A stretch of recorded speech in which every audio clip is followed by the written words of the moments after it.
अगले 5 वर्षों में 3 चरणों में विधानसभाओं का कार्यकाल पूरा करने की सिफारिश करेगा, ताकि 19वीं लोकसभा के साथ मई-जून 2029 में एक साथ चुनाव हो सके।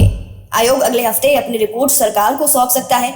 बता दें कि इस साल के अंत तक जम्मू कश्मीर, महाराष्ट्र, हरियाणा और झारखंड विधानसभा के चुनाव भी होने हैं।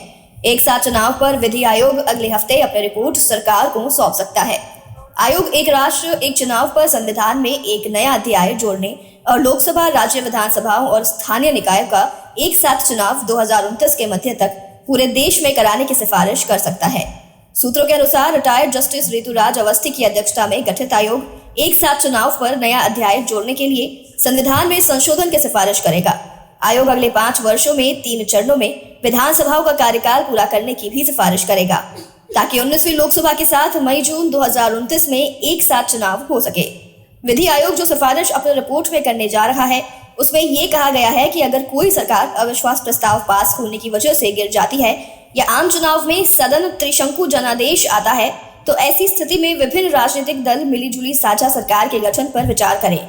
साझा सरकार ने बनने की स्थिति में बचे हुए कार्यकाल के लिए नए सिरे से चुनाव कराए जाएं।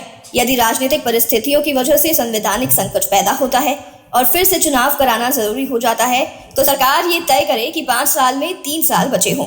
ऐसी स्थिति में राजनीतिक स्थिरता सुनिश्चित करने के लिए शेष 3 साल के लिए अंतरिम साझा सरकार या फिर इतनी ही अवधि के लिए चुनाव कराए जाएं। ऐसी सिफारिश विधि आयोग अपनी रिपोर्ट में करेगा।